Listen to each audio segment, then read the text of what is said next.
북한이 아주 요즘 이런 짓을 하고 있습니다. 북한에게 장윤미 변호사님 뭐 눈이 생겼다는데 이게 대체 무슨 말이에요? 이 눈은 우리 대한민국을 감시하는 정찰의 눈이라고 보시면 될 수 있을 것 같은데요. 북한이 군사 정찰 위성 1호기 만리경 1호를 탑재한 운반 로켓 천리마 1형 발사에 성공했기 때문입니다. 북한 조선중앙TV는요. 그제 오후 정찰 위성인 만리경 1호를 탑재한 운반 로켓 천리마 1형의 지난 21일 밤 발사 모습을 담은 1분 30초짜리 영상을 공개했는데요. 영상에는 여러 각도에서 촬영된 발사체의 발사 당시의 모습이 담겼는데 특히 엔진을 기존의 2개에서 4개 이상으로 늘려 추진력을 대폭 높인 부분이 눈에 띕니다. 군 정찰 위성인 만리경 1호가 성공적으로 작동하게 되면 하루에 2번에서 많게는 4번까지 우리나라 상공을 지나가게 될 예정으로 보이고요. 또 북한이 향후 위성 발사에 연이어 성공하게 되면 한반도 접근 주기가 매 2시간 정도로 줄기 때문에 우리 군 안보 병력 배치 흐름도 읽힐 수 있는 상당한 좀 안보 우려가 제기되고 있는 상황입니다. 백성문 변호사님, 북한이라는 데가 날씨, 즉 기상위성을 발사하는 데 성공했다고 해도 우리가 지금 신경 쓰일 판인데 지금 이게 우리를 내려다볼 수 있는 정찰위성이란 말이에요, 이게. 네, 뭐 일단은 이 정찰위성이 유의미한 그런 성능을 발휘할지에 대해서는 굉장히 의구심이 많다라는 얘기도 나오고 있는 상황인데요. 사실 지금 남북 간의 긴장감이 굉장히 높아지고 있는 상황이고 북한이 정찰위성을 발사하고 9.19 군사합의까지 전면 폐기했습니다. 그리고 우리나라도 사실 저에 대해서 남북 군사합의 부분의 일부 효력을 정지했는데 그러니까 비행금지 구역 제약 효력을 정지한 건데요. 이제 앞으로 이제 계속 이 남북 간의 긴장 관계가 높아지면 북한에서 뭐 국지적으로나 도발할 가능성도 분명히 있기 때문에 이에 대해서 군 당국은 북한이 도발을 하면 한미 방위 태세와 능력을 바탕으로 즉각 강력히 끝까지 응징할 것이라고 강경한 입장을 밝혔습니다. 당장 긴장감이 커질 수밖에 없어요. 다시 말씀드리지만 우리를 내려다볼, 물론 지금 저 정찰 위성이 첫 임무 완수한 이른바 결과물 아직 공개가 안 됐고 12월쯤에 뭔가 본격 활동에 들어간대요. 그러면 분명히 북한이 저걸 가지고 이제 선전할 거. 자, 우리가 남한을 뭐 내려다볼 수 있는 뭘 찍었다는 등 어쨌다는 이걸 과시할 또 몰라요. 어쨌든 12월에쯤에 첫 정찰 결과가 나올 것 같다는데 근데 보세요. 어쨌든 긴장감 커져요. 이미 여러분 기억하시겠지만 김정은이 지난 5월과 8월에도 위성을 쏘아 올리려다가 실패했는데 결국 이번에는 3-4번 만에 성공한 셈이 되긴 했네요. 이담 아나운서. 네, 그러니까 얼마나 좋았겠습니까? 김정은 위원장 2팔 높이 들고요. 만세하는 사진이 공개가 됐습니다. 사실 김정은 위원장은요. 지난달 19일에 러시아 외무장관 접견 이후의 모습을 드러내지 않다가 한 달여 만에 모습을 드러낸 건데요. 저렇게 하는 거에 지금 좋다고? 그렇습니다. 네. 주변에 지금 한 어림잡아 봐도 한 40명 넘게 인원들이 있는 것 같은데요. 이번 만리경 1호 발사와 관련된 관계자들인 것 같습니다. 네, 지금 단체복을 입은 걸로 봐서 아마도 국가항공우주기술총국의 관계자들인 것 같은데요.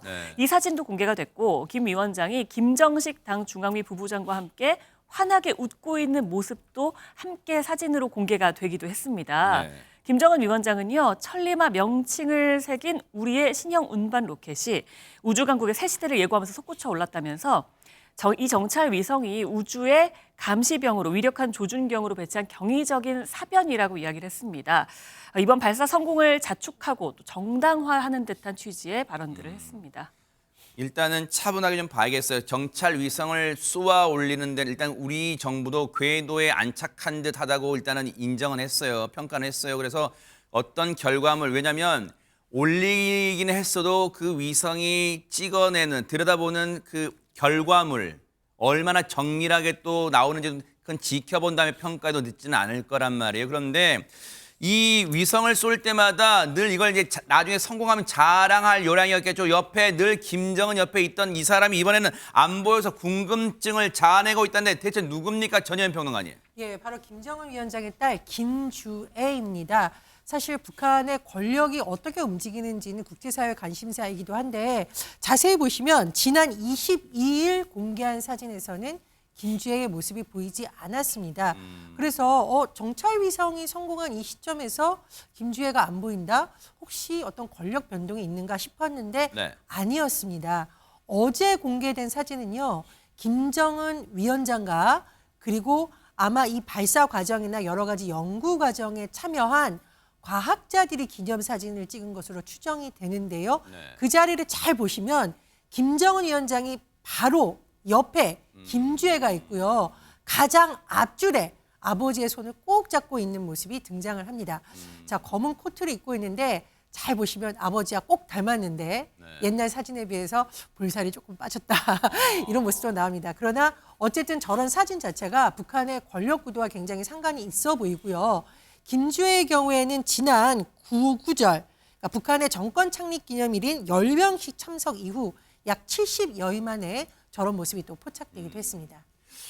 근데 요 사진 놓고 보면요. 뭐 그게 지금 본질은 아니지만 김주애가 뭐 살이 빠졌다고 하는데 뭐 얼마나 빠진 것 같지는 않지만 어쨌든 뭐 빠졌대요. 조금 빠져 보인대요. 어쨌든 김주애가 70일 만에 공개석상의 모습을 드러냈어요. 그래서일까요? 지금 북한은 아주 자축을 하는 분위기의 영상 만나보시고 이어가 보도록 하겠습니다. 연회에는 국가항공우주기술총국의 일꾼들과 과학자, 기술자들이 주빈으로 참가했습니다. 환영곡이 울리는 가운데 조선노동당 총비서이시며 조선민주주의인민공화국 국무위원장이신 경애하는 김정은 동지께서 존경하는 자제분과 여사와 함께 연회장에 나오시자 격정으로 충만된 만세소리가 장례를 진감했습니다. 저렇게 그 리춘희 아나운서를 통해서 또 이렇게 조선중앙방송이 조선중앙TV가 저렇게 자기들 자랑을 하고 있는데 근데 지금 저 사진에서 눈길을 끄는 게요. 안진용 기자님. 이게 뭐 단체 티셔츠라고 해야 되나요? 저게 좀 눈길을 끄네요. 네, 저 사진을 보면 일단 김주애의 모습을 볼 수 있는데요. 네. 그날 이제 김정은 위원장은 평양에 위치한 이 목란관에서 성공 경축 연회를 열었습니다. 근데 이 자리에는 딸 김주애와 리설주로 참석을 했는데 이때 소식을 보도하면서 조선중앙TV가 김주애를 리설주보다 먼저 언급한 게 눈길을 끌었다고 하고요. 또 하나는 말씀하신 저 반소매 티셔츠입니다. 저 티셔츠를 보면은요, DPRK NATA 국가항공우주기술로 일하는 로고가 박혀 있습니다. 여기서 DPRK는 북한의 영문명이고요, 네. NATA는 국가항공우주기술총국의 영문명입니다. 그런데 원래 앞서는 이름이 NADA 국가우주개발국이었거든요. 근데 그때부터 지금까지 보면은 이 미국 항공우주국 나사와 흡사하다고 로고 모양까지 비슷해서 이게 아무래도 모방한 듯한 인상을 준다는 생각이 들었는데 지금 보시는 시청자분들도 뭔가 비슷하다는 느낌을 받을 것으로 보입니다. 그래요. 나사를 본따서 나타를 만들었는데 글쎄 뭐가 나타날지는 한번 볼게요. 정찰 위성을 통해서 한번 보겠습니다. 어쨌든 우리는 긴장은 해야 돼요. 지금 북한의 기술을 일단 폄하하는 분위기였다가 지금 일단은 3번 만에 정찰 위성을 쏘았기 때문에 궤도에 올렸기 때문에 앞으로 우리도 긴장하고 대응을 해야겠습니다. 보고 계십니까? 대박 사건. 네, 안녕하십니까? 김명준입니다. 여러분과 함께하는 뉴스파이터. 다양한 소식과 뉴스를 보고 싶으시면 화면 오른쪽을 꾹 눌러 구독해 주시길 바랍니다. TV로도 유튜브로도 여러분께 한 발 더 다가가겠습니다. MBN 뉴스와 뉴스파이터를 사랑해 주셔서 고맙습니다.